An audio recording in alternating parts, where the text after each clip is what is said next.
Hey guys, Shamika here, and I just wanted to come to you and talk about the recent headline news that is still developing about once again, another school.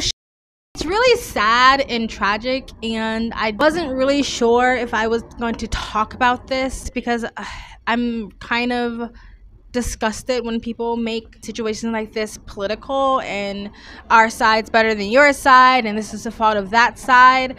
But I did think that it started an interesting conversation last night in the comment section of Instagram, and that's kind of what I want to focus on. My heart and prayers goes out to every single freaking parent and child and teacher and law enforcement agent that was affected by this. Burn in hell, the perpetrator of this crime. So if you haven't realized, this was a white or Caucasian transgender adult who did this. They went to the school years ago, I think like 14 something years ago, decided to break back into the school and take the lives of the innocent and terrorize people who had nothing to do with whatever they're going through. People are speculating that, since it was a Christian school, that maybe they struggled with their gender identity or their sexuality, and maybe they felt like they were being abused or oppressed or whatever because it's a Christian school or religious school. It doesn't really effing matter. This isn't a teenager where this was something current in this person's life. Not that that matters, but they went to the school years ago, and there's nothing to prove that they were bullied or harassed at the time that they were a student. These are just speculation, and these are just the conversations people are having. But there was an interesting conversation when it came out that this person was trans, because before then, people just thought it was a white male shooter, and all the conversations that go with that. Oh God, another white male shooter. They're the most violent. They're the most aggressive. They're horrible human beings. They should be wiped off of the face of the earth. The whole entire white cis male population. But then it came out that this person was transgender, and all of a sudden, for some reason, the anger and the outrage sort of kind of died down, and it went from, oh my God, the conservatives are going to come attack the LGBTQ plus people. It went from caring about these kids, caring about the lives that were lost, and caring about the torment that this person, this human being, this dumpster trash did unto others. And went from that to being upset that people are literally misgendering a fucking mass. Really? I don't give a crap if this person was a crayon. If you're going to go people, I'm not going to respect your fucking pronouns. You guys need to get the fuck over it. But the other interesting thing that came up during the debate in the comment section was maybe the hormone treatment that this person may or may not have been on could have affected their mental health to the point that pushed them towards doing something like this. I'm not a fan of blaming other people's behavior or something outside of their own control, but there has been situations where people have been put on antidepressants or other psychotic medications, and it turned them ugly. Let's just say that. It made people off themselves or go insane or go into psychosis or something like that. So I thought that was an interesting conversation, and I don't want this to turn into, see, every trans person is now going to be violent or evil or off people, anything like that.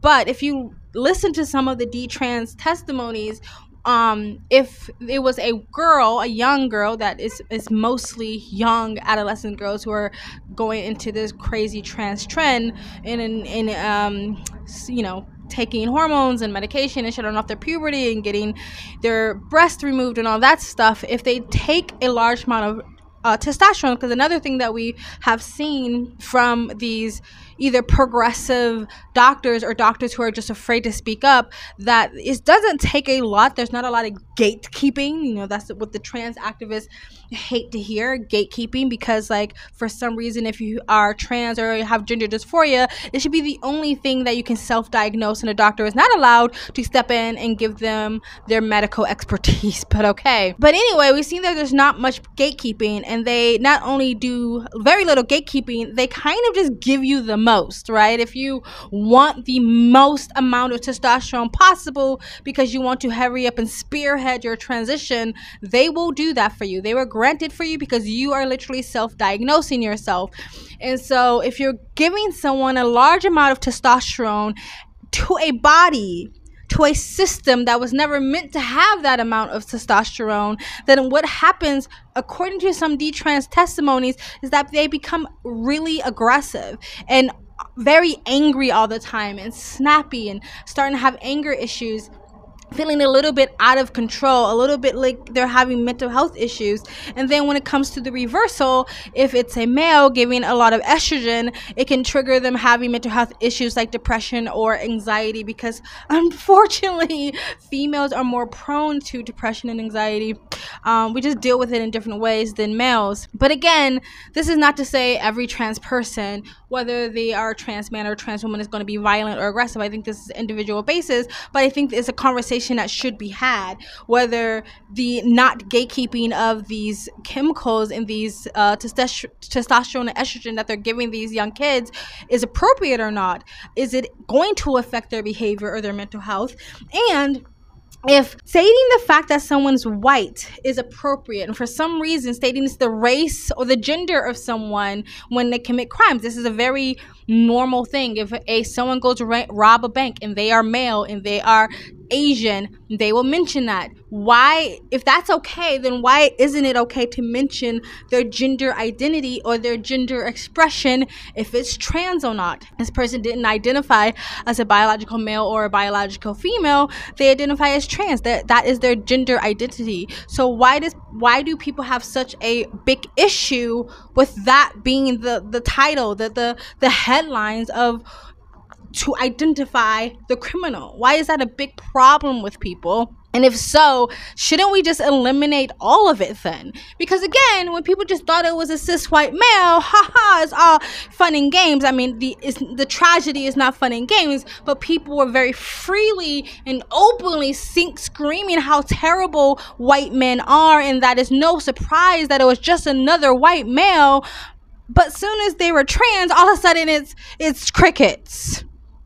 So if one identity is okay and somehow that their race has something to do with their behavior, then why isn't their gender expression or their gender identity, especially if it's tied in with the fact that they may or may not be taking medication that could affect their behavior? Again, whether they were taking medication or not, it doesn't mean it excludes them for accountability or responsibility for their behavior, and doesn't make them not a monster. Of course, the other conversation that was being had was gun control.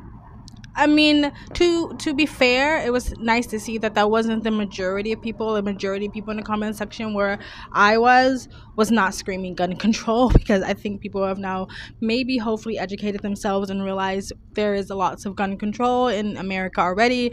But I did get in a little bit of a spat with someone who was just like, oh my god, all we're asking is for common sense gun control. You already have common sense gun control. I'm pretty sure it's one of those people who still think automatic weapons are legal and that you can just walk into whatever Walmart and pick a gun off the shelf. FYI, criminals don't follow laws.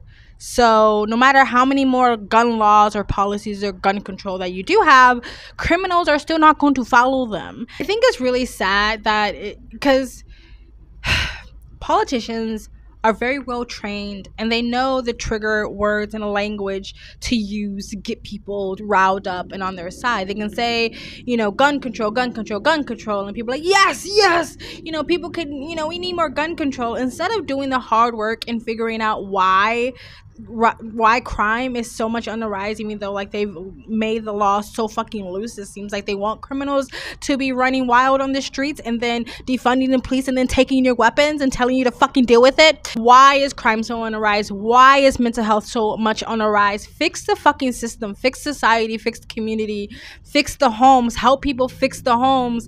That's hard work and that takes a long fucking time to fix. That is the long game, but it's easier for activists just to scream protest quotes like gun control than actually get down on the ground and figure out what is really the root cause of the problem. If you take the weapons away, people will still get hurt, people will still lose their lives from people who are not well. And I'm not saying that this person is mentally ill, but obviously they're not sane if they think that it's okay to take the lives of little kids. That is the discussion that we should be having, not more gun control. That's already in place. That's there. Like, if you know, I guess longer background checks I would be okay with, but other than that, it's there already. And so you can't sit there and scream defund the police, lax the law so there's more criminals on the streets, and then tell you and your family you're not allowed to protect yourself because a crazy people exist. Crazy people always exist. We shouldn't have to live our lives because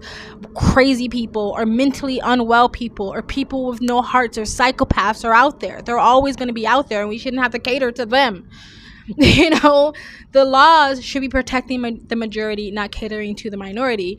But I understand where people are coming from anytime this happens. For me, even as an American, especially when I was living overseas, it was hard to defend because people would be like, how are you defending this? It seems like there's a school offing every fucking weekend, and it is hard to defend when this keeps happening. But I still stick by the fact that I think people have a right to defend themselves, especially again when it seems like politicians and the laws and activists are actively trying to make life seem more unbalanced for the citizens of the United States.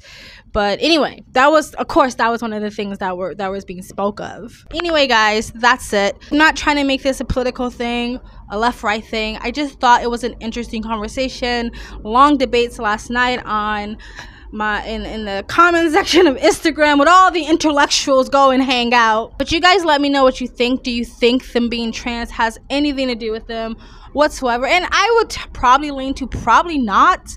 However, I still think it's an interesting conversation.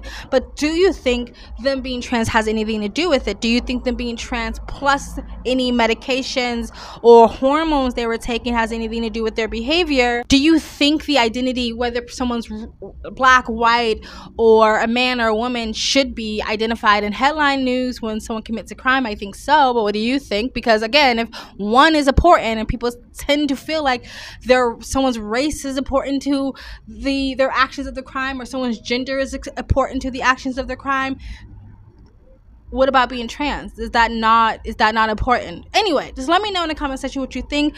Please like, comment, and subscribe. Hit that bell to get the notifications when I do upload. All of that really does help with the algorithm, guys. And if you'd like to support the channel any further, you can donate. My PayPal link is in the description box below.